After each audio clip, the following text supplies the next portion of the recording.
acerca del último día de Jesús, las últimas horas antes de su sacrificio en la cruz.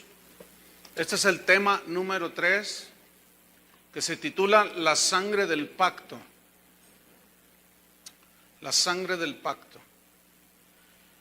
1500 años antes de Cristo, en el tiempo estoy hablando del año en que Jesús está a punto de entregar su vida, en el momento en que Jesús va a entregar su vida, y 1500 años atrás, los judíos habían celebrado la primera Pascua. Esa noche que Jesús estaba en el aposento con sus discípulos, el ritual de la Pascua llegaría a su fin. Aquello era una sombra de la realidad que los discípulos tenían enfrente. La realidad era Cristo, estaba enfrente de ellos. El Cordero de Dios estaba a punto de ser sacrificado. San Pablo dijo en 1 Corintios 5:7, limpiaos pues de la vieja levadura, para que seáis nueva masa. Ya no puedo explicar esto para los que no estuvieron en la mañana. Sin levadura como sois, porque nuestra Pascua, que es Cristo, ya fue sacrificada por nosotros. En ese momento se iba a iniciar una nueva era para la humanidad, porque un nuevo pacto entre Dios y el hombre estaba a punto de ser sellado con la sangre del Cordero de Dios. Esa noche, en aquel aposento, Jesús instituyó un recordatorio de su muerte, un memorial de su muerte. No era un acto o un ritual repetitivo de su muerte, como algunos lo han entendido así. Pero no, la Biblia es muy clara. En Hebreos 9:28 dice que Cristo fue ofrecido una sola vez para siempre. Una sola vez, un solo sacrificio por los pecados, para llevar los pecados de todos nosotros. Yo quiero que vayamos a Mateo, capítulo 26, y nos situemos en aquel aposento donde Jesús había comido ya la Pascua, había lavado los pies a los discípulos que se andaban peleando de quién iba a ser el mayor entre ellos. Y en el capítulo 26 de Mateo, en el versículo número 26,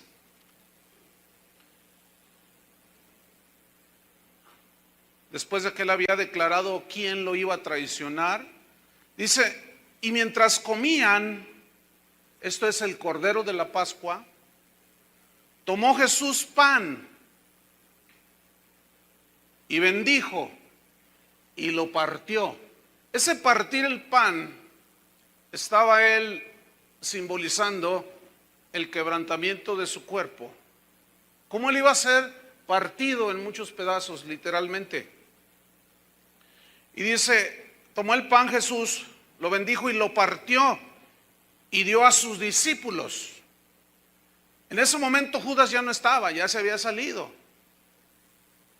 Eso nos habla de que la comunión, la cena del Señor o la mesa del Señor, la Santa Cena, solo participan los que son hijos de Dios. Entonces dice que dice en el versículo 26, y les dijo, tomad, comed, esto es mi cuerpo. Es evidente que ese pan que estaba allí, cuando Jesús se los presenta, lo parte y les dice, coman, es evidente que ese pan era un símbolo de su cuerpo.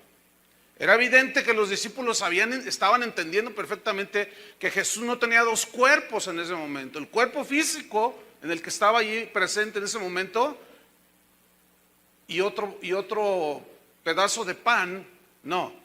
La Biblia es muy clara, el contexto nos la aclara muy fácil, no hay ningún problema, pero ese pan simbolizaba su cuerpo.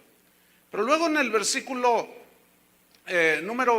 antes de leer el 27, yo quiero que este mismo versículo que acabamos de leer, el 26, trasladémonos a Lucas 22 y luego regresamos a Mateo 26, Lucas 22, 19. porque cada uno de los escritores de los evangelios plasmaron su escrito guiados por el Espíritu Santo, y entre los 4 evangelistas se complementa toda la historia del último día de Jesús. Lucas 22, versículo número 19, dice: y tomó el pan y dio gracias.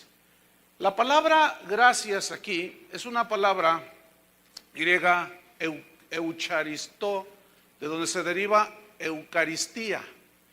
O sea, la palabra es netamente bíblica. Entonces tomó el pan, dio gracias y lo partió y les dio diciendo: esto es mi cuerpo.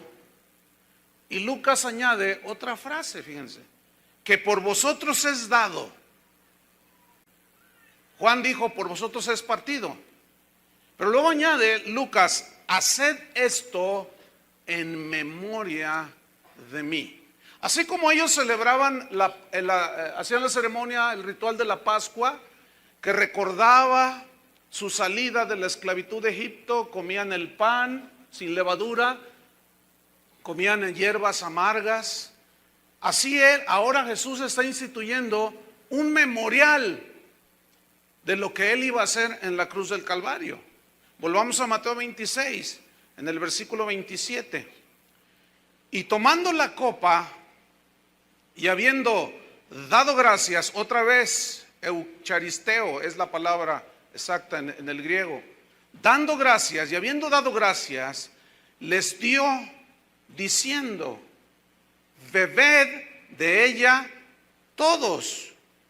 Versículo 28, porque esto, y nota cómo lo pone en neutro, esto es mi sangre. Era obvio que él no se había sacado sangre en ese momento, ni nada por el estilo. Entonces, era obvio que ellos estaban entendiendo que aquel vino que estaba en aquella copa estaba simbolizando, Jesús estaba dejando establecido que simbolizaría su cuerpo. Y en ese memorial, en ese recordatorio, ya no de la Pascua judía, sino de la Pascua que es Cristo, el Cordero de Dios sacrificado por nosotros, cuando nosotros celebramos la cena del Señor, estamos haciendo un memorial de lo que Él hizo. Entonces dice: porque esto es mi sangre del nuevo pacto. Esto es mi sangre del nuevo pacto, que por muchos es derramada para remisión de los pecados. Cuando los discípulos escucharon la frase bebed mi sangre, seguramente se confundieron. Seguramente en su mente cruzaron pensamientos que, ¿qué nos está diciendo Jesús? Porque para los judíos era algo repulsivo y aún prohibido por la ley el beber sangre. Entonces cuando Jesús les dice: bebed de esta copa, esto es mi sangre del nuevo pacto, ellos se turbaron todos. En Levítico capítulo 17, en el versículo número 14 dice así: porque la vida de toda carne es su sangre. Por tanto, he dicho a los hijos de Israel: no comeréis la sangre de ninguna carne, porque la vida de toda carne es su sangre. Cualquiera que la comiere será cortado. Entonces, los discípulos, era obvio que había un conflicto allí en su mente, en su entendimiento, porque nos está dando a beber su sangre, pero a la vez sabían que era vino. En el capítulo 6 de Juan, ellos habían tenido un discurso largo de Jesús cuando les habló diciendo: yo soy el pan de vida. Moisés no les dio el verdadero pan de vida, pero vuestro Padre les da el verdadero pan del cielo. Yo soy el pan del cielo. El que no coma mi carne y beba mi sangre no puede ser mi discípulo. Entonces se espantaron la gente del tiempo de Jesús. Los que lo estaban escuchando se asustaron. ¿Cómo nos da a beber su sangre, que para nosotros, si la sangre de un animal, menos sangre humana?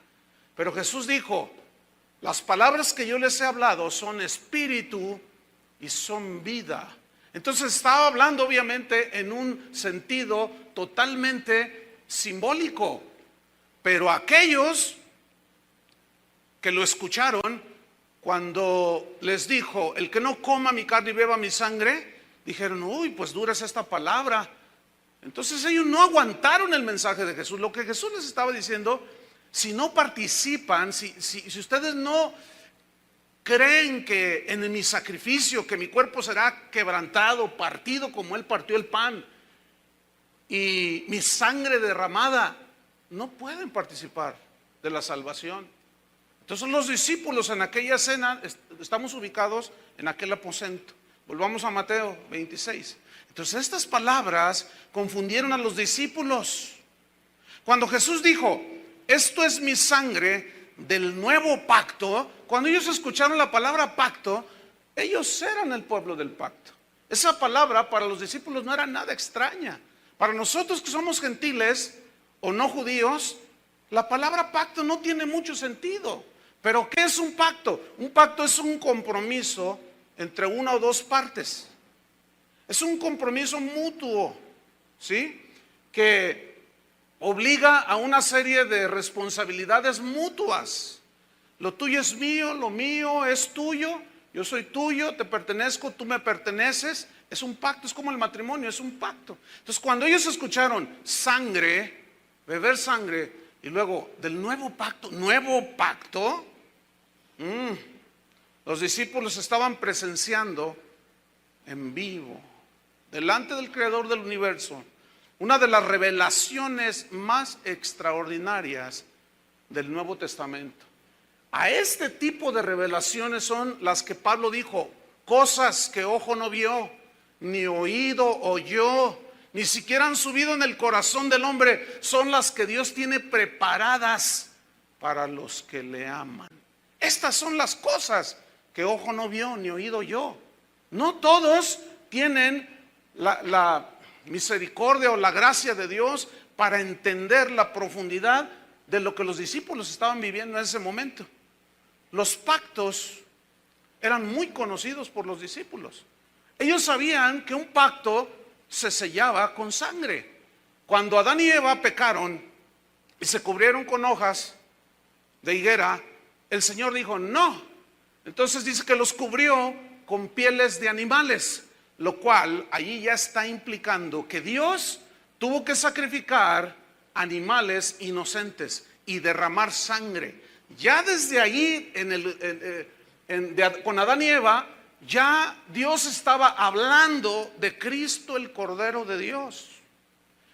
Posteriormente viene el tiempo de Noé, y Dios le dice que va a destruir a los seres vivos por medio de diluvio. Se salvan solamente 8 personas en aquella arca. Y cuando Noé sale del arca, lo primero que hace es ofrecer un sacrificio al Señor. Es decir, derramó sangre. E hizo Dios un pacto con Noé y fue sellado con sangre. Entonces todos los pactos se sellaban con sangre de animales inocentes. Pero esos animalitos hablaban y apuntaban hacia aquello que Juan el Bautista había dicho cuando lo vio descender al río Jordán: he aquí el Cordero de Dios que quita el pecado del mundo. Después encontramos a Abraham haciendo un pacto Dios con este Abraham, y el pacto que hizo también fue sellado con sangre. Abraham hizo un sacrificio y lo cortó en pedazos y caminó en medio del sacrificio, y eso significa que Abraham estaba dispuesto a ser partido en pedazos si quebrantaba el pacto. Todo eso tiene una profundidad. En alguna ocasión estudiaremos alguna serie sobre los pactos. Pero Abraham también le dijo que la señal de un pacto con él sería la circuncisión. Y Abraham, siendo de 90 años, o 99, ya ni recuerdo, él se circuncidó y se selló el pacto una vez más con sangre. Entonces pasa el tiempo y llega el tiempo de Moisés. Fue a él al que le dijo: celebrarás la Pascua, que significa pasar por encima, ir de salida. Y esto era un recordatorio que ellos debían hacer una vez al año al salir de la esclavitud de Egipto. Y esa Pascua entonces se había celebrado 1500 años, habían transcurrido cuando Jesús está allí con sus discípulos.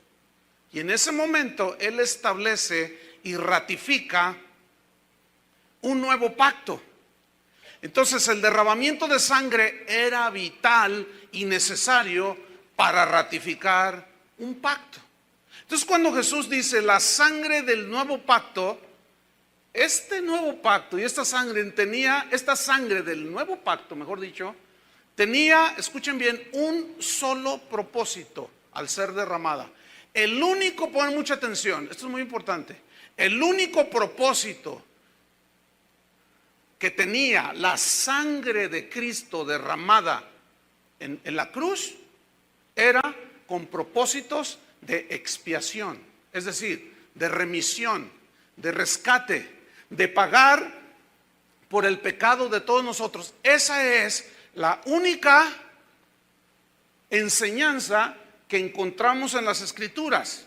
En la Biblia, hermanos, vemos que Pablo decía que esto era necesario por cuanto todos pecaron. Y como la sangre de los animales no borraba los pecados, nada más cubría los pecados, porque esa sangre era imperfecta. Pero la sangre de Cristo, que era perfecta, es decir, sin contaminación de pecado, esa era la única que podía borrar los pecados. Por eso la importancia de ser lavados con la sangre de Cristo. Ahora bien, en la Biblia no encontramos, pongan mucha atención, otro propósito y significado de la sangre de Cristo, repito, que borrar nuestros pecados. Hay muchos conceptos cerrados sobre la sangre de Cristo. Yo he escuchado a muchos cristianos que invocan la sangre de Cristo para protección. Otros invocan la sangre de Cristo para bendecir cosas, para bendecir negocios inclusive. Otros para reprender demonios, y la sangre de Cristo te reprenda, dicen. Pero escúcheme bien, estos conceptos no son bíblicos. Y tal vez aquí algunos van a batallar un poco, pero lo vamos a demostrar con las Escrituras.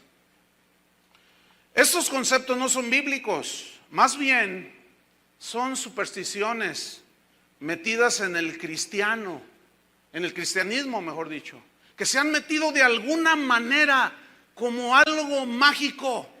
Pero invocar la sangre de Cristo para hacer ese tipo de cosas no tiene sustento bíblico. Yo sé que algunos estarán pensando, oiga pastor, ¿y qué con Apocalipsis capítulo 12? Bueno, vamos a verlo. Es importante aclarar esto. Apocalipsis capítulo 12. No hay un solo caso en la Biblia que los apóstoles, no hay un caso en la historia de la iglesia en los primeros 300 años, que ninguno de los padres de la iglesia ni de los cristianos de los primeros 300 años invocaran la sangre de Cristo como hoy se hace en la vida de muchos cristianos. Apocalipsis capítulo 12, versículo 10. Dice así: entonces oí una gran voz en el cielo que decía: ahora ha venido la salvación, el poder y el reino de nuestro Dios y la autoridad de su Cristo, porque ha sido lanzado fuera el acusador de nuestros hermanos. ¿Quién es el acusador de nuestros hermanos? ¿Quién es el que nos acusa delante de Dios? Satanás. ¿Vamos bien? Ok, ha sido echado fuera el acusador de nuestros hermanos, el que los acusaba delante de nuestro Dios día y noche. Pero escuche el versículo 11. Y ellos, o sea, los que han sido lavados por la sangre del Cordero, le han vencido, ¿a quién? A Satanás, por medio de la sangre del Cordero y de la palabra del testimonio de ellos, y menospreciaron sus vidas hasta la muerte. Esa frase, le han vencido por medio de la sangre del Cordero, significa por medio del sacrificio de Cristo. Aquí no se está haciendo una invocación o una enseñanza a que se invoque la sangre de Cristo para pedir protección. Y fíjense que eso se toma de cuando Dios le dijo a Moisés que pusiera la sangre del cordero en los marcos de las puertas. Pero eso era obviamente un simbolismo de salvación, de que el ángel de la muerte no iba a tocarlos. Como ahora nosotros, los que hemos sido lavados en la sangre del cordero, Satanás no puede hacer nada en contra de nosotros porque estamos seguros en las manos del Señor. Su sangre nos ha dado perdón de pecados. Somos una nueva criatura. Todas las acusaciones que Satanás haga contra nosotros no tienen efectividad porque Jesús intercede por nosotros. Está entre nosotros y el Padre intercediendo por los que hemos sido herederos de la salvación. Entonces, fíjese, no tiene sustento bíblico eso. El único efecto que tiene la sangre de Cristo es borrar pecados, limpiar el pecado. Cualquier otro uso o aplicación no tiene base bíblica, hermanos. Ahorita no nos faltaría tiempo para dar toda la enseñanza y buscar y darnos cuenta de que no existe ninguna enseñanza acerca de la invocación a la sangre de Cristo. Por lo tanto, este tipo de invocaciones carecen de efectividad y se cae en la superstición. ¿Qué es la superstición? Es una creencia extraña a la fe cristiana, en este caso. Es una definición del diccionario. Es una creencia desmedida. Superstición es dar un valor excesivo a algo. Mire, hace unos meses me mandaron un correo y no sé quién, y aquí lo tengo, y lo imprimí y vea de lo que se trata. Dice: clamando la sangre de Cristo y atando al enemigo. Entonces yo guardé el correo allí y cuando estaba estudiando eso me acordé. Se lo voy a leer, nada más una parte. Ponga mucha atención. Dice: Padre Dios, yo clamo la sangre de Jesús sobre mi vida, mi familia, todos mis familiares y mis amistades y sus familias, en las familias de la Iglesia de Cristo y sus familias, por los residentes de esta ciudad, por los empleados y los empleadores, estudiantes y aquellos que viajan fuera y dentro de la ciudad. Clamo la sangre de Jesús sobre cada pastor, apóstol, profeta, evangelista y maestro de esta nación, sus familias, iglesias, ministerios y negocios. Y sobre todo el entero cuerpo de Cristo, sus familias, casas, negocios y posesiones, en el nombre de Jesús. Satanás, en el nombre de Jesús yo te ato. Y todo principado y poder de las tinieblas, todo habitante espiritual de maldad en lugares celestes, todo espíritu malo, espíritu del demonio y todo espíritu que no sea de Dios que ha estado operando en contra de nosotros. Yo invoco la sangre de Cristo, yo cancelo todo maleficio, molestación, irritación, encanto, mal de ojo, trabajo de hechicería, adivinación, magia negra, física, control mental, nueva era, brujería, envidia. Es pura brujería eso, hermanos. No hay indicio en las Escrituras de semejante cosa. No existe. Jesús dijo: todo lo que pidiereis al Padre en mi nombre, yo lo haré. Es más, ni siquiera dijo que oráramos al Espíritu Santo. Sin embargo, muchas enseñanzas extrabíblicas han entrado al cristianismo. Volvamos a Mateo, capítulo 26, versículo 28. Mateo 26, 28. Entonces estábamos allí en aquel aposento tomando la copa, dio gracias, les dio, diciendo: bebed de ella todos, porque esto es mi sangre del nuevo pacto. Ahora note la frase que viene a continuación: que por muchos es derramada para remisión de los pecados. ¿Por qué no dice que por todos? ¿Por qué dice que por muchos? ¿Quiénes son esos muchos? Los que él ya sabía que un día iban a creer. Ahora, su sangre fue derramada por todo el mundo. Dios de tal manera amó Dios al mundo que dio a su Hijo. Pero no tiene ningún poder la sangre de Cristo si el oyente no cree. ¿Me explico? Entonces, ahí se comprueba una vez más que el único propósito de la sangre de Cristo y la enseñanza en toda la Biblia acerca de la sangre es para perdón de pecados.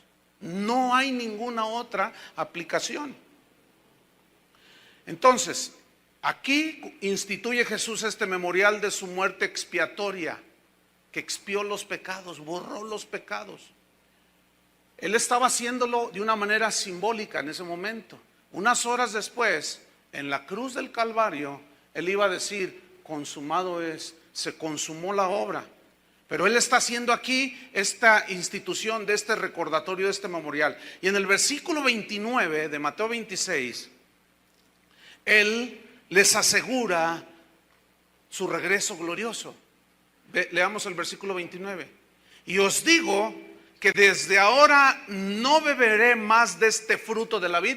Notan cómo lo que un momento Él había dicho que era su sangre, aquí dice que era fruto de la vid.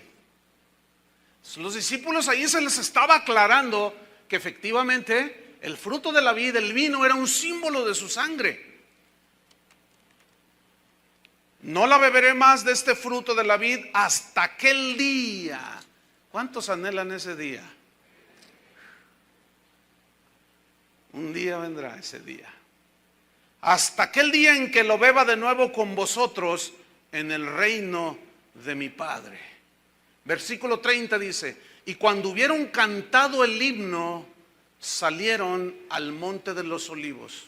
Salió Jesús a enfrentar las horas más amargas de su existencia, las horas más oscuras, las horas más terribles que un ser humano podía enfrentar. Cantaron un himno. Había una parte de las ceremonias que cantaban salmos durante la celebración de la Pascua. Cantaban el Salmo 113 hasta el 118. Y los estudiosos, sobre todo los historiadores, hablan de que era costumbre de los judíos en el tiempo de la Pascua, en el tiempo de Jesús, que cantaban el Salmo, después de cenar, cantaban el Salmo 118. Vamos a leerlo rápidamente. Salmo 118.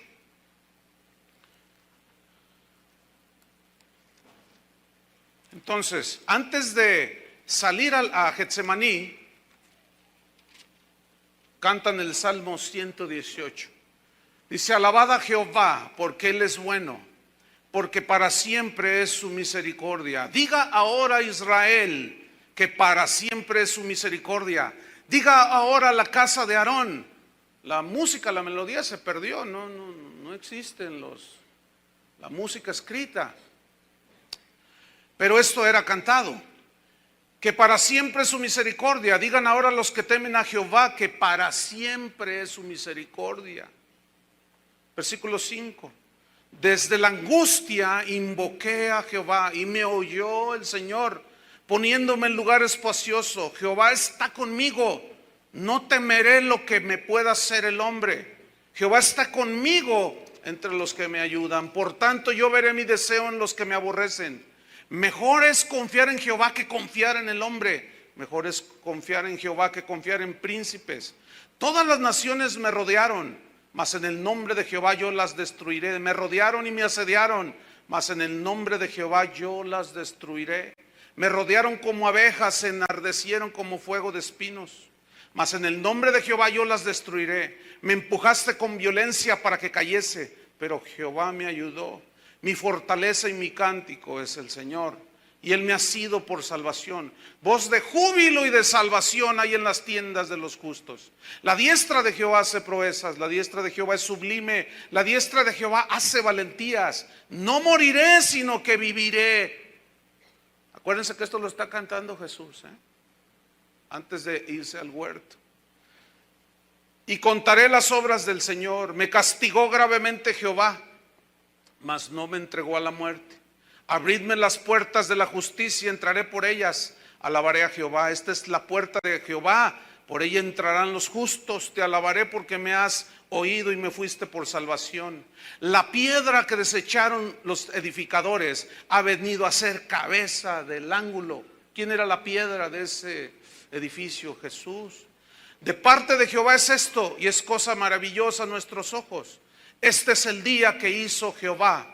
Nos gozaremos y alegraremos en él. Quiero que noten cómo habla de los momentos amargos y los momentos de alegría que ya expliqué en la mañana. Oh Jehová, sálvanos ahora, te ruego, oh Jehová, que nos hagas prosperar ahora. Bendito el que viene en el nombre de Jehová. Desde la casa de Jehová os bendecimos. Jehová es Dios y nos ha dado luz. Atad víctimas con cuerdas a los cuernos del altar. Mi Dios eres tú y te alabaré, Dios mío, te exaltaré. Alabad a Jehová porque Él es bueno, porque para siempre su misericordia. Fue después de cantar este salmo, hermanos, que antes de partir hacia el huerto de Getsemaní, Jesús oró una oración que solamente aparece en el Evangelio de San Juan, y es el capítulo 17, que solamente él lo registra. Vamos a verlo. Juan capítulo 17.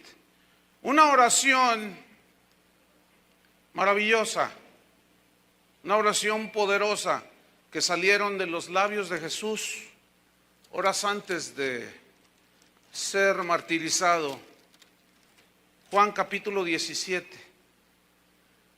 Yo les expliqué en la mañana que los escritores de los evangelios, cada uno escribió partes que otros no escribieron, pero guiados por el Espíritu Santo. Entonces, cuando nosotros tomamos lo que escribió Mateo, Lucas, Marcos y Juan y los tratamos yo me tardé bastante en poder ligarlos, ¿sí? ¿Cuál era la cronología? Entonces, ellos cantan el himno, van antes de salir hacia Getsemaní, es cuando él hace esta oración de Juan 17.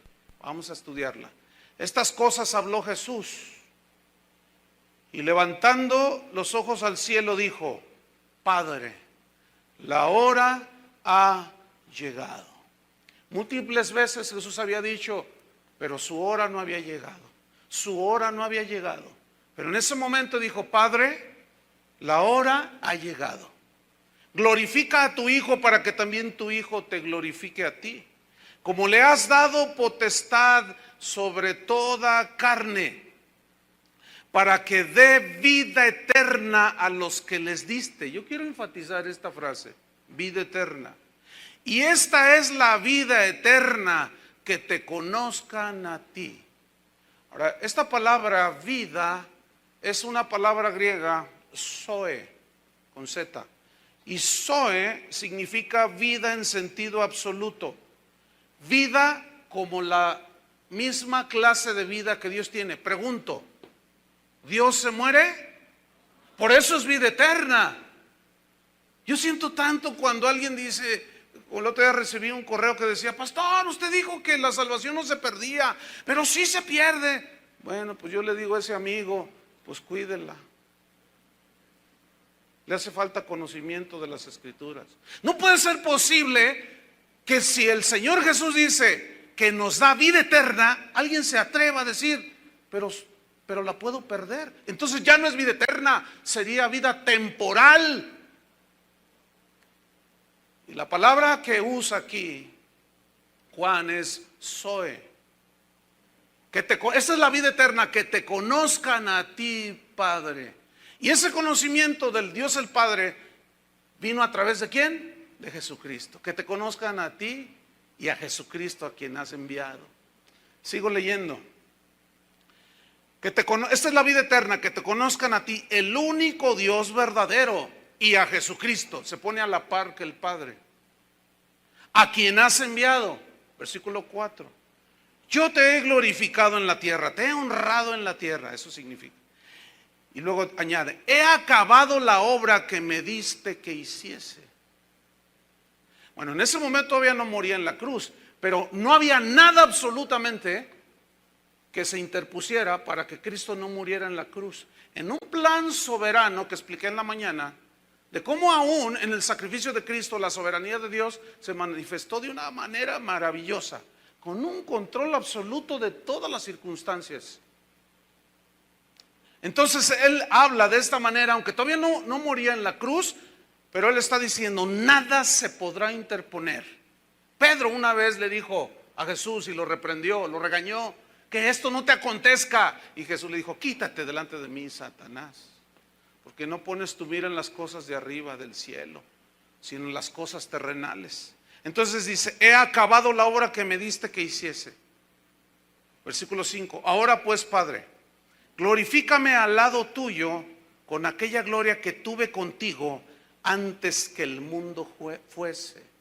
En el mismo Evangelio de Juan, el capítulo 1, versículo 1, dice que en el principio era el verbo, la palabra, y el verbo estaba con Dios, y el verbo era Dios. Y ese verbo vino y se encarnó, tomó forma humana, el verbo divino de Dios, el Hijo divino de Dios, y tomó forma humana. A los suyos vino y los suyos no le recibieron, mas a todos los que le recibieron, y recibir significa creer en él, les dio potestad de ser llamados hijos de Dios, como cantamos hace un rato. Qué tremendo. Glorifícame con esa gloria que tuve contigo antes que el mundo fuese. Versículo 6. He manifestado tu nombre a los hombres. Esta palabra, este vocablo manifestado significa mostrar. Entonces se lee así: he mostrado tu nombre a los hombres que del mundo me diste. Es decir, yo les he mostrado, les he revelado tu nombre. Les he enseñado quién es el Padre. Una vez uno de sus discípulos le dijo, Señor,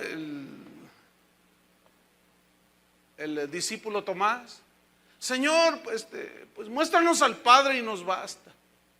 Y Jesús dijo, el que me ha visto a mí, ha visto al Padre. Bueno, muéstranos el camino. Yo soy el camino. No dijo los caminos, dijo el camino, la verdad, en unas expresiones absolutas. El camino, no un camino.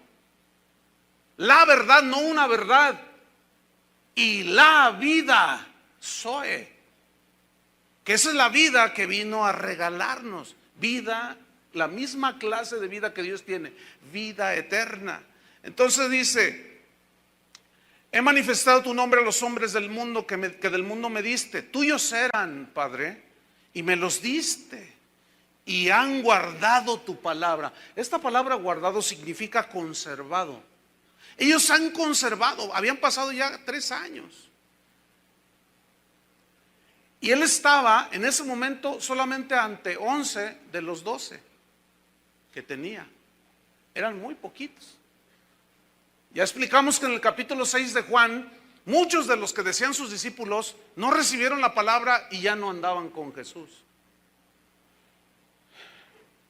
No conservaron la palabra. Los discípulos, después de 3 años, estaban ahí los que habían nacido de Dios, los que habían nacido de nuevo, los que se les había dado la potestad de ser llamados sus hijos. Estaban ahí, habían conservado la palabra de Dios, la habían observado, la habían guardado. A la iglesia de Filadelfia Jesús dijo, por cuanto has guardado mi palabra y no has negado mi nombre. Eso es todo. Guardar su palabra, conservar su palabra, porque el cielo y la tierra pasarán, pero su palabra no pasará. Y como vamos a ver más adelante, que lo enfaticé en la mañana, hay muchas expresiones de Jesús reiteradas cuando dice era necesario que la escritura se cumpliese.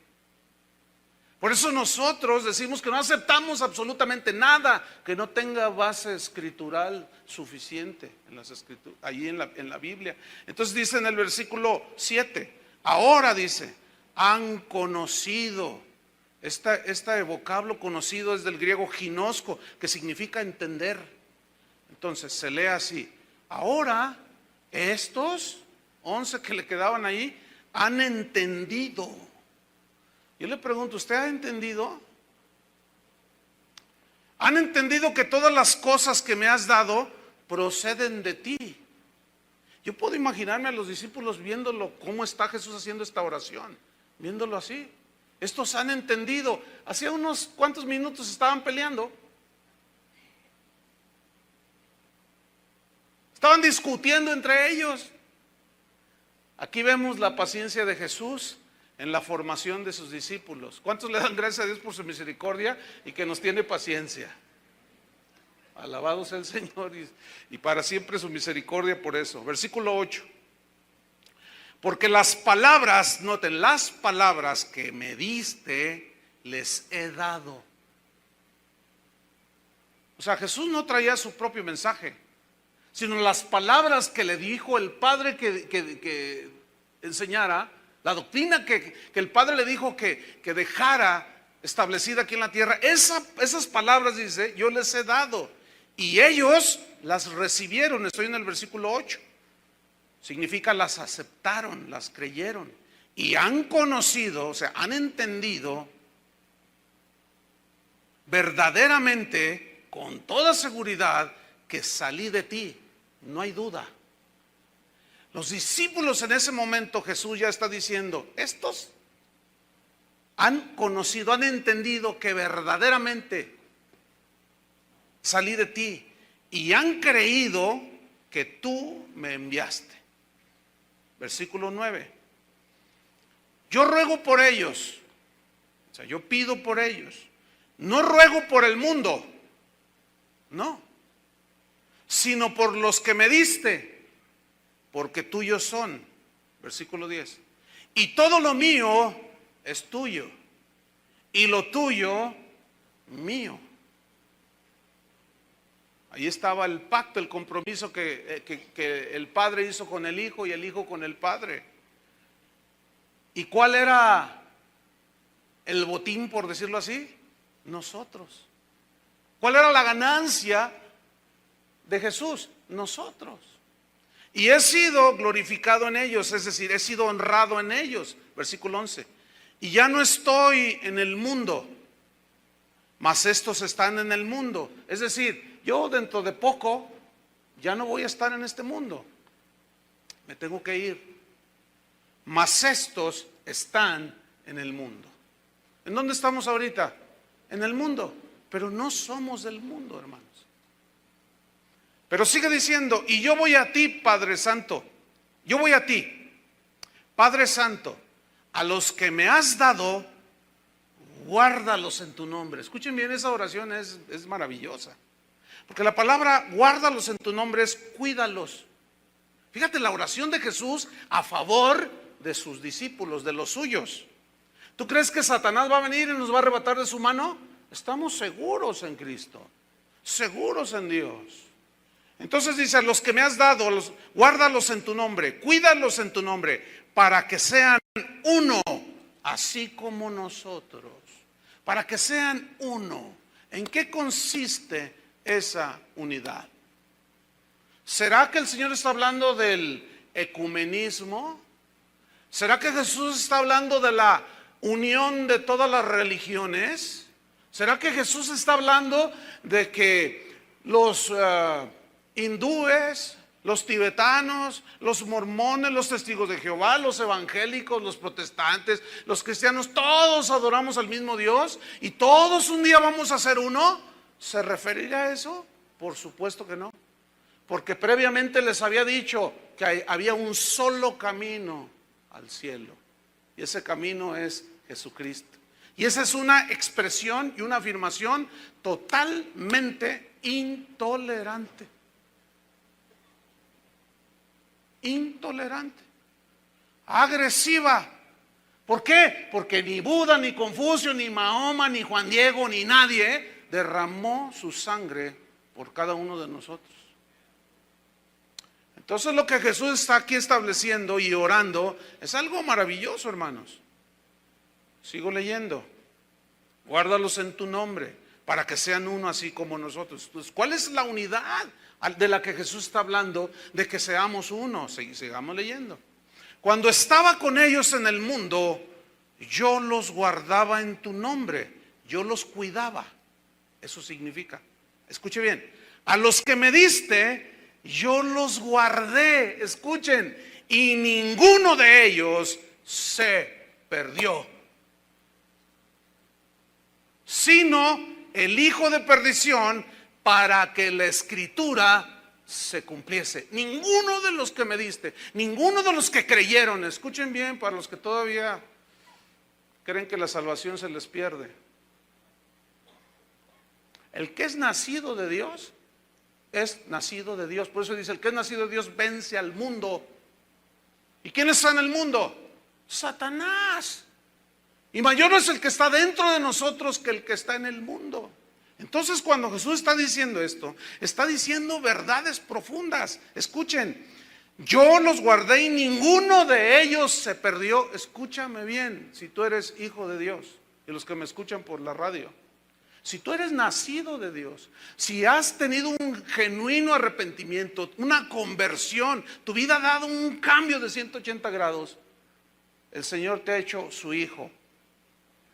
Y no lo digo yo, no es mi mensaje, son las palabras de Jesús. Yo los guardo en tu nombre. Y ninguno de los de Él será arrebatado de su mano.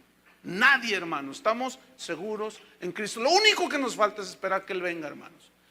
Pero entre tanto que Él viene, vamos a ser testigos fieles de Él aquí en la tierra. Amén. Sigo leyendo. Versículo 12. En el versículo 13. Pero ahora voy a ti y hablo esto en el mundo para que tengan mi gozo, el gozo del Señor. ¿Se acuerdan que este pasaje fue después de que instituye la celebración de la última cena? Bien, cuando Él dice, hablo esto en el mundo para que tengan mi gozo cumplido en sí mismos, es decir, un gozo total, aquella copa, aquel vino que simbolizaba el gozo, en ese momento Él dice, va a haber un gozo total y completo en las vidas de aquellos que son mis discípulos, los que han creído en mí. A lo que se refirió Jesús es a lo siguiente, que a pesar de que estamos en el mundo y que tenemos aflicciones, tenemos un gozo por dentro, tenemos un gozo inexplicable. No sé cuántos de ustedes tienen ese gozo inexplicable.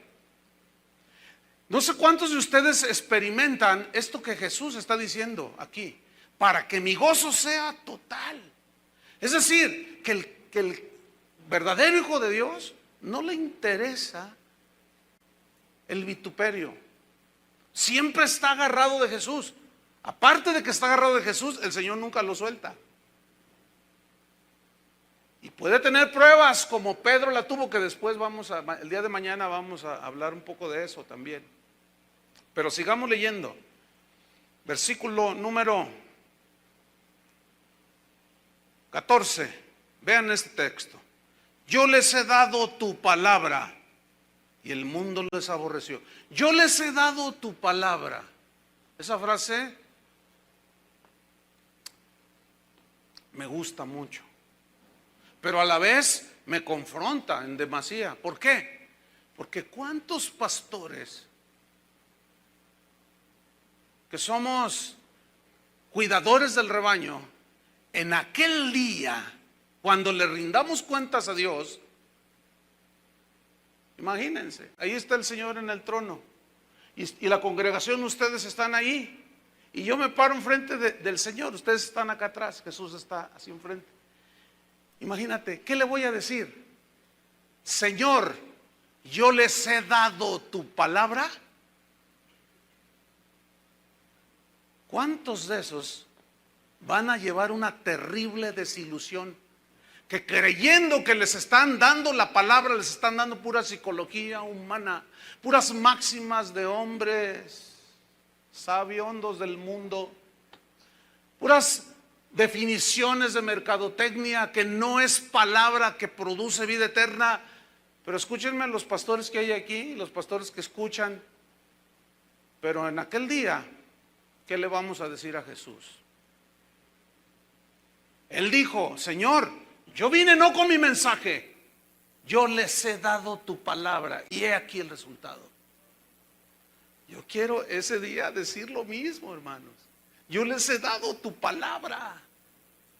Por eso la convicción de la predicación del mensaje del Evangelio, lo más acercado posible, es una convicción muy fuerte, hermanos, que tengo personalmente, y los pastores en esta congregación tenemos también de predicar la palabra de Dios, de darles la palabra de Dios, porque es la única que puede hacerlos nacer de nuevo, según la primera carta de Pedro, que fuimos renacidos por la palabra de Dios que vive para siempre.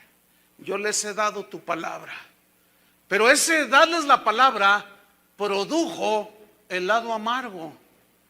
Noten en el versículo 14, y el mundo los aborreció. El mundo los persiguió, significa aquí en el griego, el mundo los odió. Qué increíble, hermanos. Es increíble cómo el mundo, así como veremos el día de mañana, como cuando Pilato les dijo: ¿a quién quieren que les suelte? ¿A Barrabás o a Jesús? Y la gente gritó: ¡a Barrabás! Queremos a Barrabás. Es increíble que la gente siga decidiendo mal, siga escogiendo mal. Y hoy el reconocimiento es en una medida muy grande hacia los falsos profetas, hermano, que maravillan a las personas con grandes milagros y grandes señales. Recibí un correo, alguien que me preguntaba y me puso ahí: mira, ve este video, y yo ya había visto ese video de que les cayó polvo de oro del cielo. Entonces estaban todos ahí, todos tiznados de oro, todos dorados ahí, parecían becerros de oro. Entonces la persona que me estaba mandando ese correo dice: yo no creo eso, pastor. No es de esta congregación, no sé ni quién sea, pero me estaba haciendo unas preguntas. Dice: yo no creo eso porque eso no se ve en la Biblia. Entonces yo le respondí: efectivamente, eso no se ve en la Biblia. Ese tipo de cosas, fíjate. ¿Tú crees que Dios está interesado en que se nos llene de polvo de oro las manos? Lo he dicho muchas veces. Por supuesto que no. Pero entonces esta persona me dice: es que la hermana que me dice que en su iglesia caen kilos de oro, me dice que eso se refería a Pablo cuando dijo: cosas que ojo no vio. Miren, si para interpretar la Biblia como Satanás se las gastan, pero sí, muy bien. Para torcer las escrituras, esas serán las cosas que dijo Pablo: cosas que ojo no vio. Esto, oro. Pues miren, yo tengo 30 años con esta argolla de oro. Yo ya conozco el oro. Y otra vez el diablo engañando, tratando de seducir a los hijos de Dios. Podemos tropezarnos, podemos desviarnos, pero si somos hijos de Dios, tarde o temprano el Señor enderezará nuestros caminos, hermano. Porque nada, por el que fuere, aunque fuere por más torpe que sea, dijo el profeta, y andar en este camino no se perderá. Así que la tenemos segura, hermanos. Sin embargo, esto no justifica que cualquiera venga y nos engañe. No, hermanos. Sigamos leyendo. Yo les he dado tu palabra, y viene el momento amargo, y el mundo los aborreció, los persiguió, porque no son del mundo. Estamos en el mundo, pero no somos del mundo. ¿Qué significa? Que ya no participamos en lo que participa el mundo. ¿Cómo me aflige, hermanos? Los correos, sobre todo, son correos de gente que me pregunta cosas que yo digo: ay Dios. Nada más que bueno, yo le digo: Señor, pues ayúdame. Y bueno, creo que también me ayuda a mí para formarme paciencia, ¿no? Porque a veces me desespero y digo: no es posible tanta ignorancia. Me preguntan cosas tan obvias como: pastor, ¿usted cree que si yo me caso con una que ni siquiera cree en Dios, Dios va a bendecir mi matrimonio? Ay, por el amor de Dios. Me desespera. De veras que me desespero. Yo digo, mira, a veces yo soy a lo mejor un poco agresivo y les contesto: oye, ¿eres nacido de nuevo? Una vez uno me preguntó: pastor, yo tengo mi novia y fornico con ella, ¿qué tan malo es delante de Dios? Hasta me hace sudar las manos, un sudor frío. Porque yo digo: ¿qué les está enseñando? ¿Qué les están enseñando a esas ovejas? ¿Les estarán dando la palabra de Dios? Dice: es que yo fui con el pastor y me dijo: no, tú hermano, gloria a Dios, Dios es bueno. ¿Qué tan malo es? Yo le contesté, tan malo es que si tú sigues vas derechito al infierno. Así de malo es. Entonces es una serie de cuestionamientos y de preguntas. Ayer entró un correo que decía, nomás no vaya a decir que Cristo resucitó el domingo porque no resucitó el domingo. Está como con lo de Navidad, que no fue el 25, que el 24. Entonces yo una vez dije, bueno, haya sido el 24, el 25, en marzo, en abril, ¿qué importa? Lo que importa es que nació. Y un pastor así muy, no sé, me escribe un correo y me dice, pastor, usted está engañando a sus ovejas. Es muy importante que les diga la fecha exacta. Ay, sí, la fecha es la que los va a salvar, hermanos. Y una de tonterías que nos perdemos como los fariseos a veces, que colamos el mosquito y nos tragamos el camello. Y nos fijamos en las fechas, nos fijamos en las cosas, que si salió bien esto, que si salió en los rituales y ese tipo de cosas. Y el Señor vino a quitar todo eso, hermanos. Entonces les dice, el mundo los aborreció, porque no son del mundo como tampoco yo soy del mundo. Versículo 15, vean este versículo. No ruego que los quites del mundo. ¿Y cuál es la oración de ahora? ¿Qué dijo Jesús? En el mundo tendréis aflicciones. Y el Señor dice, Padre, no te pido que los quites del mundo. ¿Y qué les enseñan hoy? A muchos, que no es la palabra de Dios. Para eso vino Cristo a morir en la cruz, para hacerte rico, para que ya no sufras, para hacerte feliz y viajes en un hermoso transatlántico por el Caribe, disfrutando la vida abundante, porque el Señor lo dijo, que Él había venido para darnos vida y vida en abundancia. ¿Han oído ese versículo, no? Juan 10:10. Vida en abundancia. Estos carnales terrenales lo interpretan como el diablo interpretó, todo chueco. Esa vida abundante, hermano, no se refiere, por el amor de Dios, ya no me desesperen, no se refiere a la abundancia de los bienes materiales, se refiere a la herencia de la vida eterna. Esa vida abundante es otra vez la palabra Zoe, la misma clase de vida que Dios tiene, vida eterna.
¿Cuántos le dan gracias a Dios? Sigo leyendo. No ruego que los quites del mundo, sino que los guardes del mal. Es decir, el Señor está pidiendo que los protegiera y que nada, fíjate, en el texto griego, no tengo tiempo para explicarlo así todo, pero en el texto griego habla de una protección sin dañar en ninguna manera la salvación. Tiene connotación de no dañar la salvación que nos ha sido dada. Es decir, nada puede dañar la salvación que hemos recibido.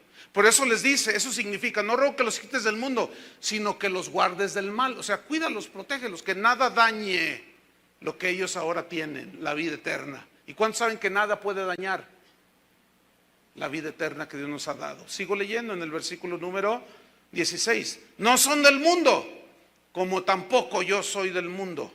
17. Santifícalos en tu verdad, tu palabra es verdad.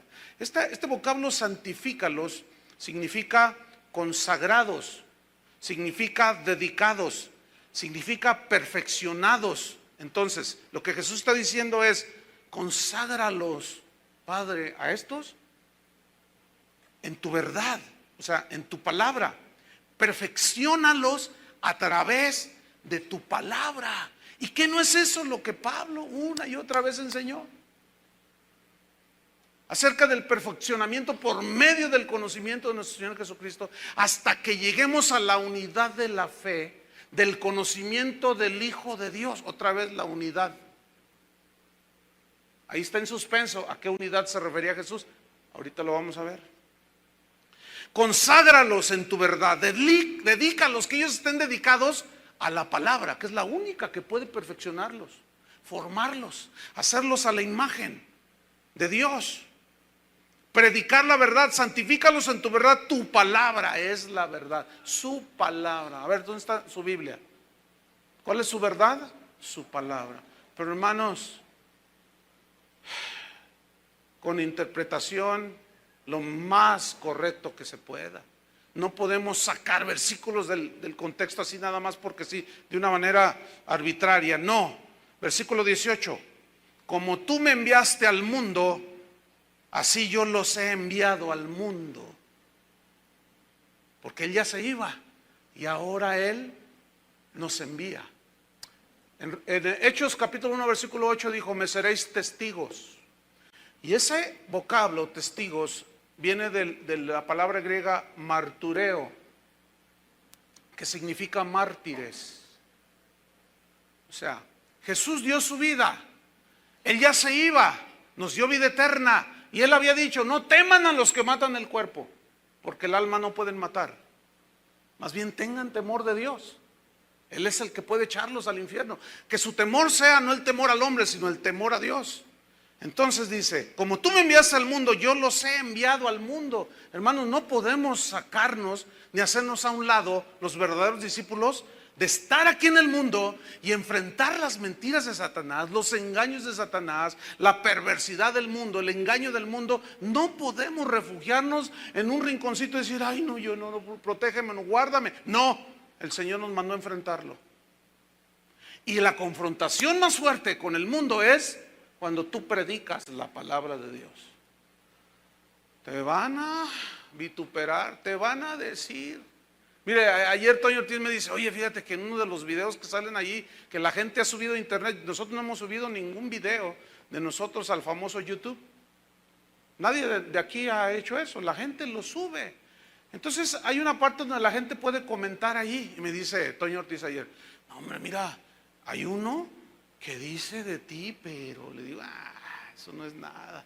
No, si después de que estudiemos la agonía de Jesús, mañana va a ser un día extraordinario en cuanto a la explicación de toda la pasión que sufrió, el sufrimiento. Yo cuando estaba preparando estos estudios y comparo lo que me dicen, que yo soy basura, digo: no, hombre, eso no duele nada.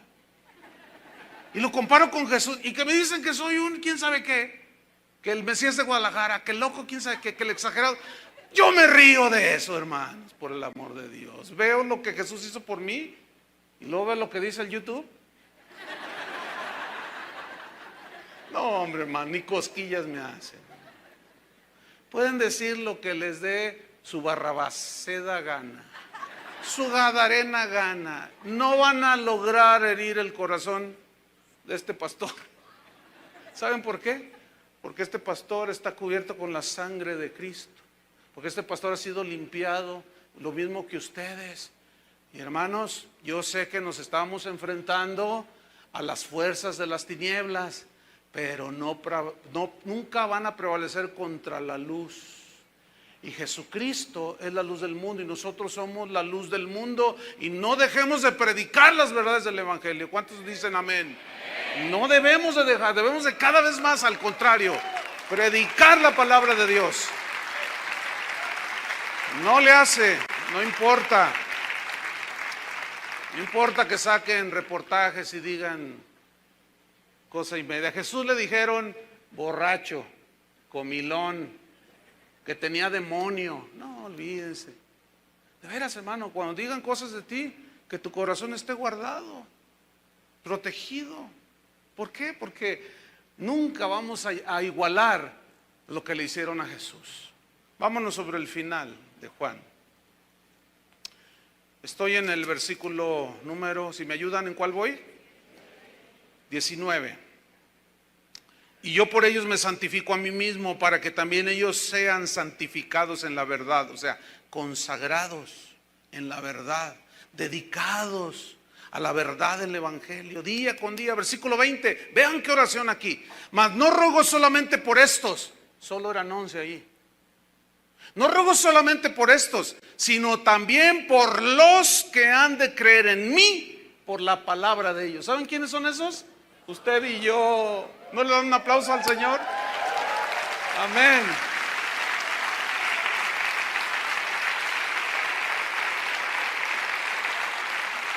Ahora, quiero enfatizar algo. Esto lo dijo hace 2000 años. Escuchen bien. Nadie puede obstaculizar el plan de Dios.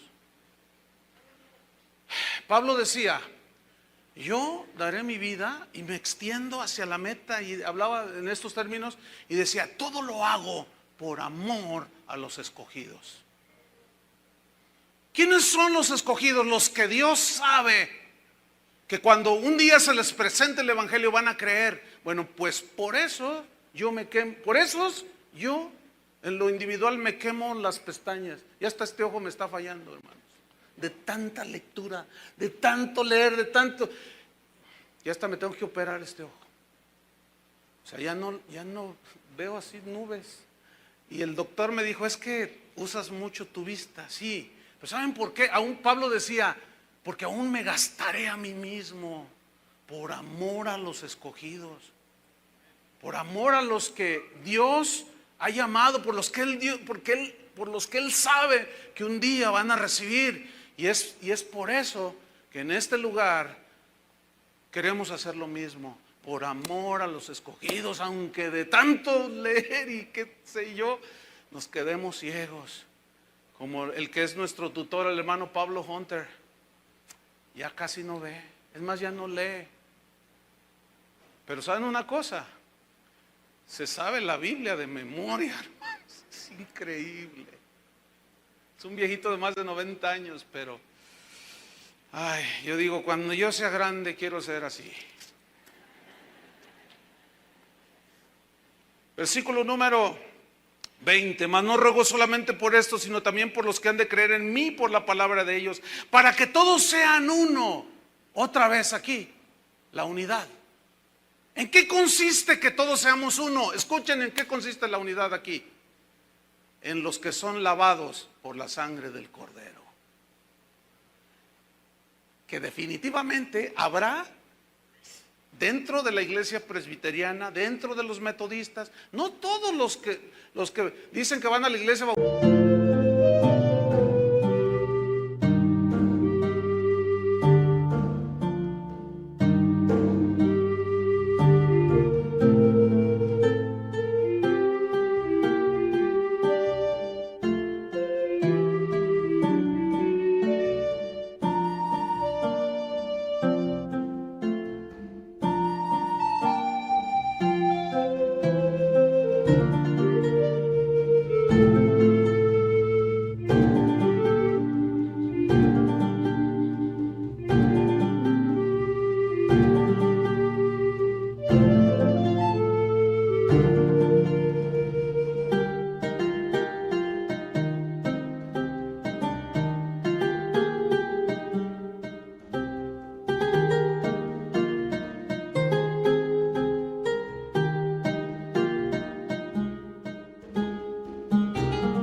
No todos son salvos.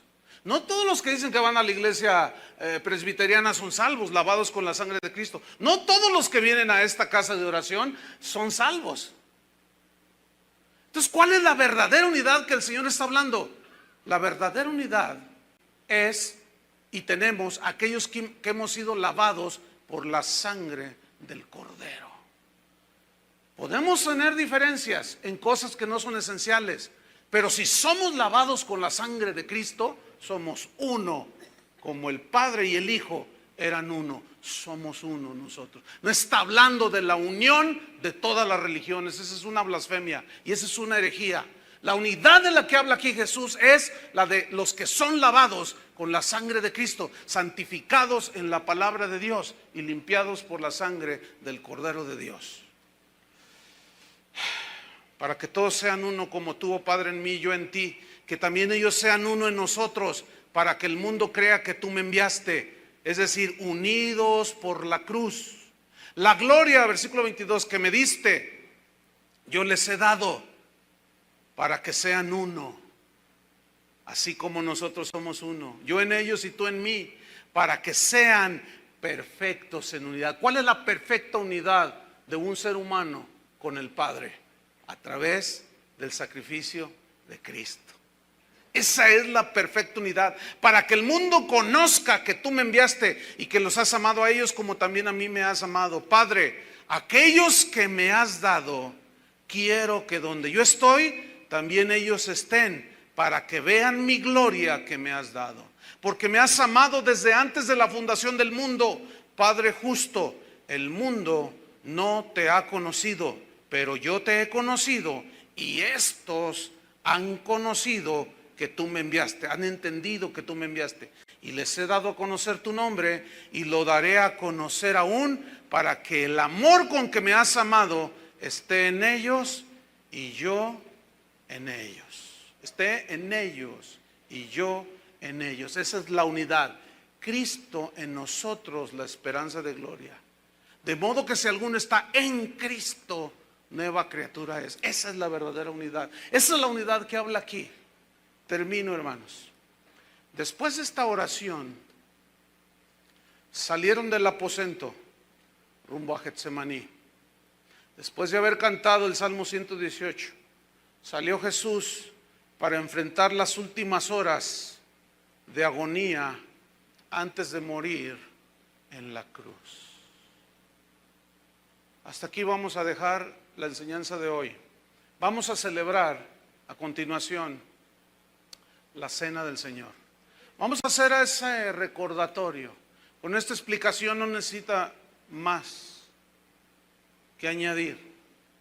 Solo los que somos hijos de Dios podemos participar de este pan y de este fruto de la vid. Es muy sencillo. Si se ponen todos de pie, deje sus cosas ahí. Voy a pedir que todos los del grupo de alabanza vengan acá arriba. Mientras estamos adorando al Señor, van a pasar ahí junto a usted, y usted va a tomar un pedazo de pan, un vasito con jugo de la uva,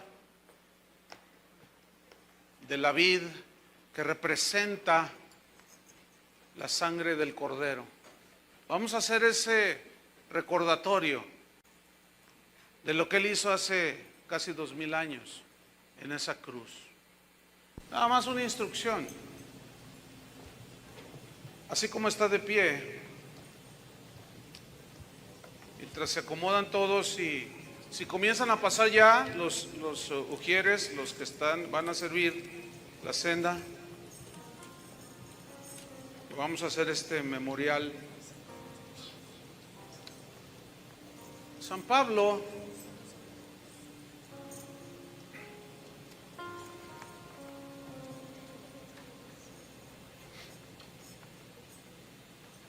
les voy a pedir que ya no se atraviesen a las banderistas, ya, así quédense ya, por favor. San Pablo les escribió en su carta a los Corintios y les dijo que antes de que bebieran de la copa y comieran del pan, debían de probarse cada uno a sí mismo.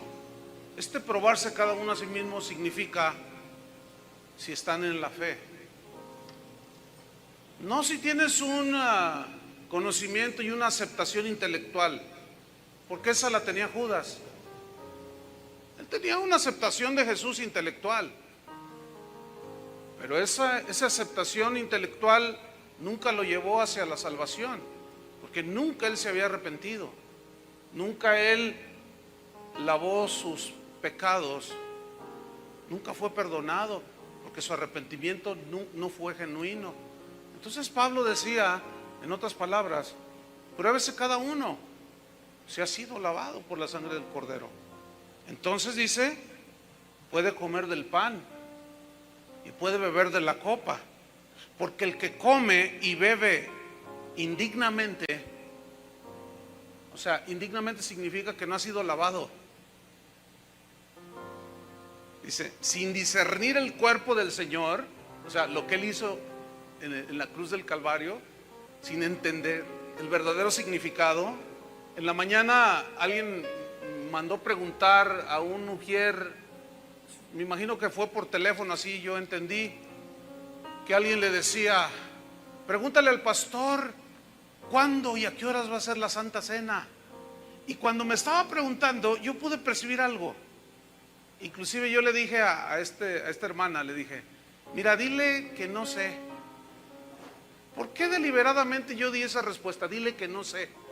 Porque yo sé que hay mucha gente que toma este ceremonial, este recordatorio, como un simple ritual. No cambian de vida, no se entregan a Dios, no se consagran a Dios, y creen que por tomar un pedacito de pan y beber un poco de jugo de la uva ya arreglaron sus cuentas con Dios. No es así. Esto es un recordatorio de la experiencia que tú tuviste de haber recibido a Jesús. ¿Lo están entendiendo, verdad? Debo decirles algo.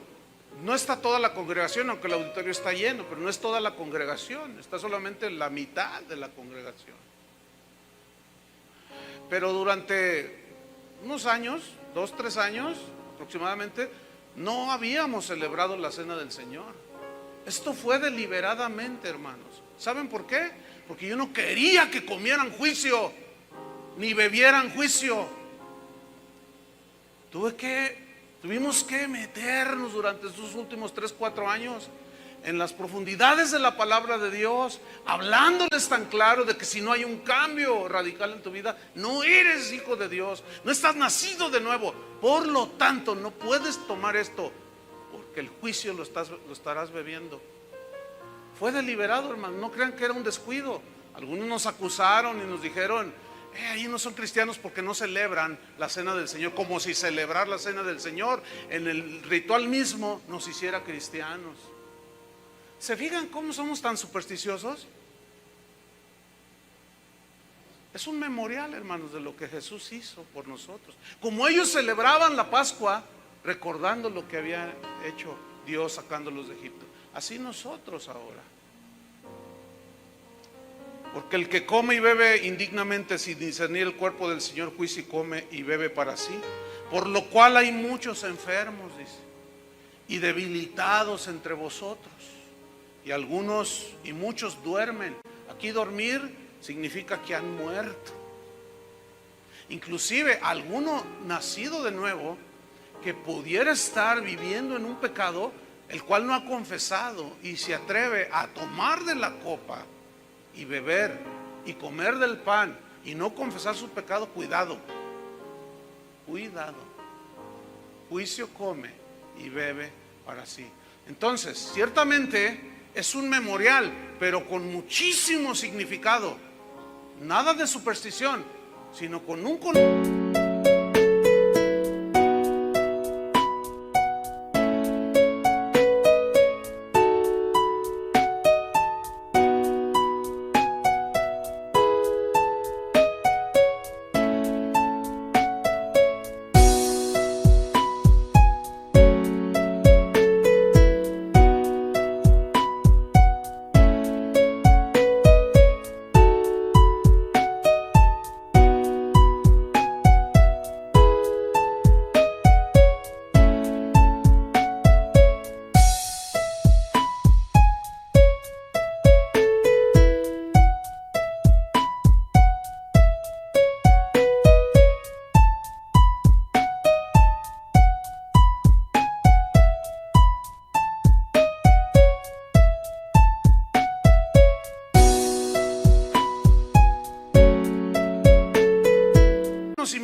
de lo que verdaderamente estamos haciendo.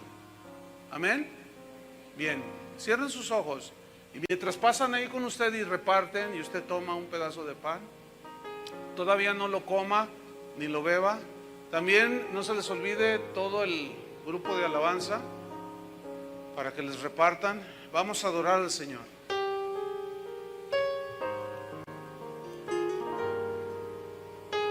Gracias, Señor.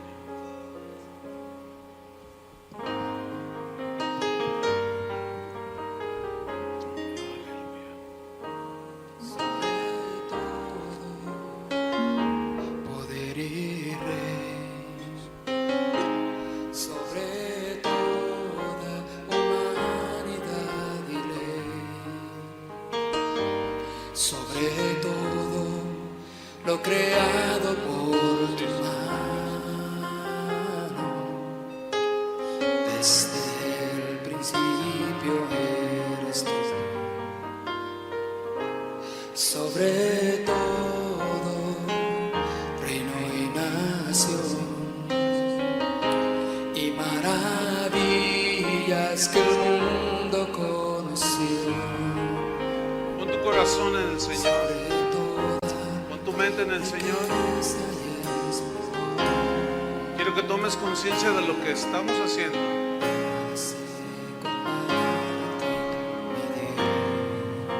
Sí, Señor. En la cruz moriste por amor, no bastó dolor y humillación, como fue que alguien pisoteó, quedaste tú y fue por mí. Por amor, en la cruz moriste por amor, no bastó dolor y humillación, como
hijos de Dios no somos gente perfecta.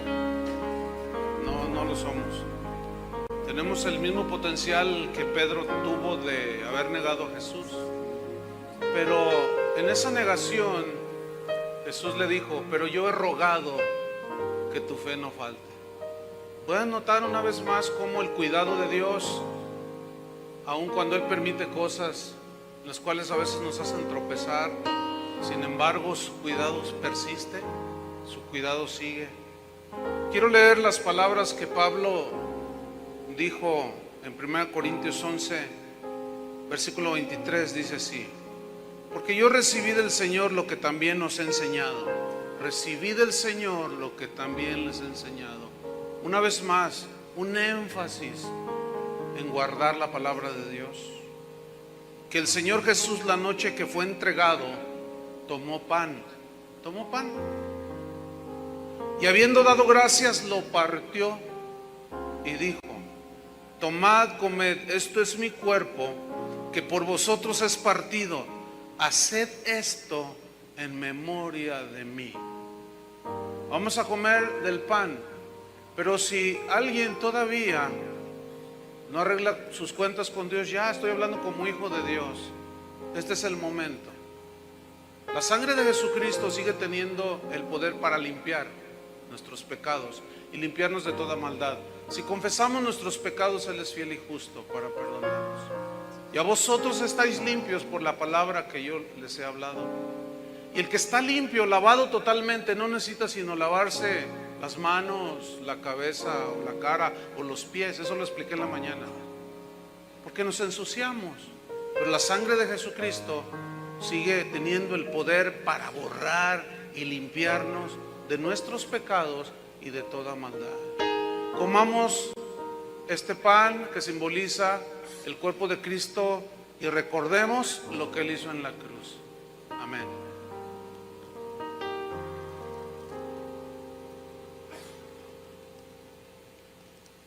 Continúa Pablo diciendo: asimismo tomó también la copa después de haber cenado, diciendo: esta copa es el nuevo pacto en mi sangre. Haced esto todas las veces que la bebiereis en memoria de mí. Así pues, todas las veces que comiereis este pan y bebiereis esta copa, la muerte del Señor anunciáis hasta que Él venga. Bebamos, hermanos. Y esperamos a nuestro Señor Jesús. Esperamos al Señor Jesús. La novia y el Espíritu dicen: ven. Gracias, Señor, porque estamos perfectos en unidad. Esa unidad se hizo perfecta en el momento en que la sangre del Cordero nos limpió de todos nuestros pecados. La realidad es Cristo, ya no rituales. Esto no es un ritual, es un memorial. Ya no estamos nosotros hablando de algo que vendrá, sino de algo que sucedió ya. Levanta tus manos al Señor y adoremos todos juntos.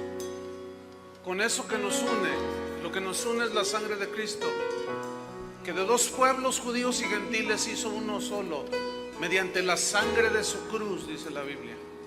Y por medio de esa cruz nos unió a judíos y a gentiles. Esa es la unidad es espiritual, hermano.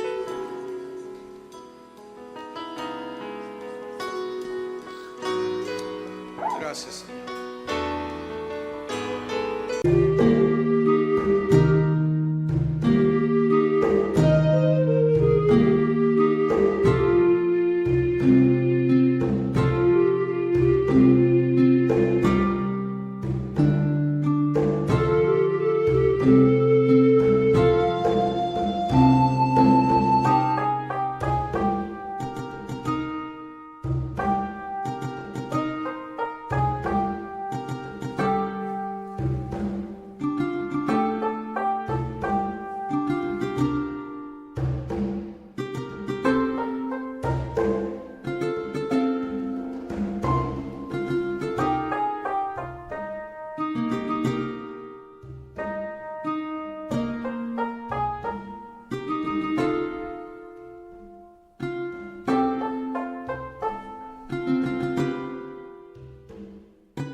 Gracias. Dale gracias porque tus pecados fueron perdonados, fueron borrados. Ya no hay condenación para los que estamos en Cristo. Qué misericordia del Señor. La sangre, Preciosa sangre. preciosa sangre que derramó y reventó, me limpia, Sí, Señor, nos limpia, ha restaurado restaura. y todo pecado Él crucificó. La sangre,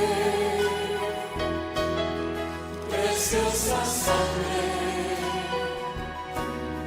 que derramó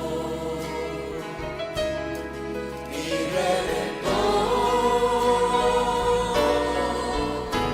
me limpia, me ha restaurado y todo pecado Él crucificó. La sangre, preciosa sangre que derramó y reventó, me limpia, me ha restaurado y todo pecado Él crucificó.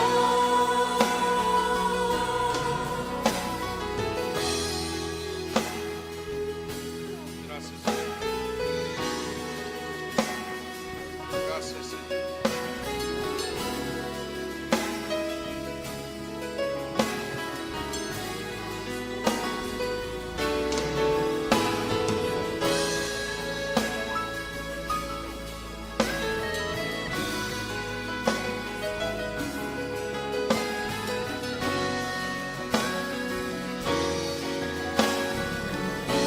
Levanten las manos y cantemos. La sangre, preciosa sangre que derramó y reventó, me limpia, me ha restaurado y todo pecado Él crucificó. La sangre, preciosa sangre Gracias, Señor. que derramó y reventó, me limpia, me ha restaurado y todo pecado Él crucificó. La sangre, preciosa sangre que derramó y reventó, me limpia, me ha restaurado y todo pecado Él crucificó. La sangre, preciosa sangre que derramó y reventó, me limpia, me ha restaurado y todo pecado Él crucificó.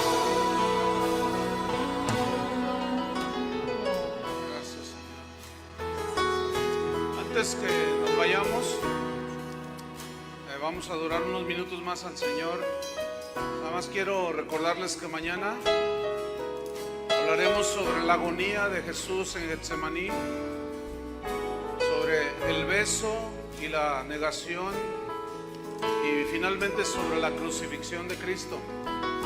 Y queremos invitarlos, aquí los esperamos a las 10 de la mañana. Vamos a empezar puntuales.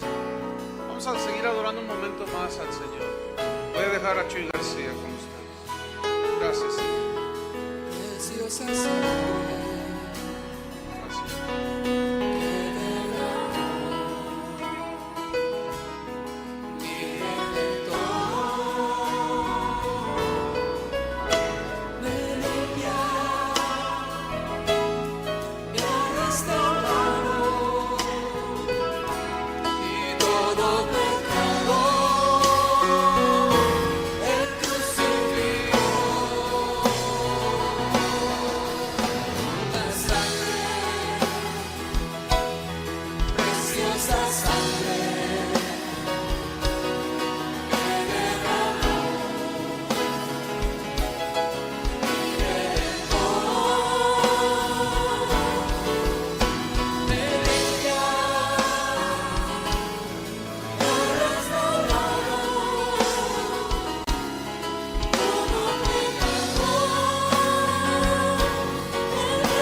Al Señor Jesús. Gracias, Padre, por haber derramado la sangre del Cordero y perdonar nuestros pecados.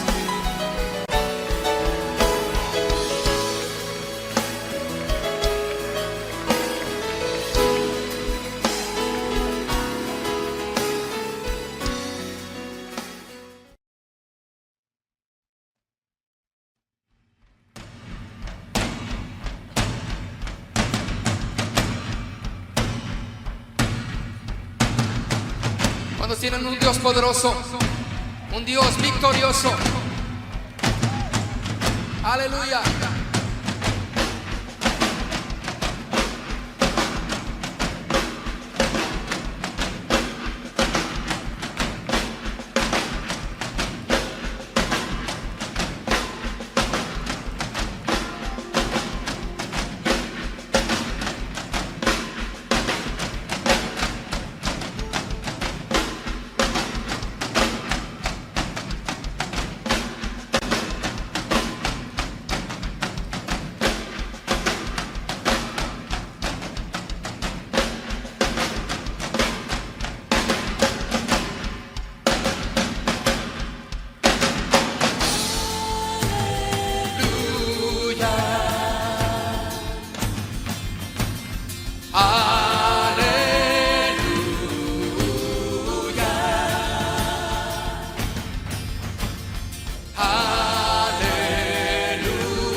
Vamos juntos.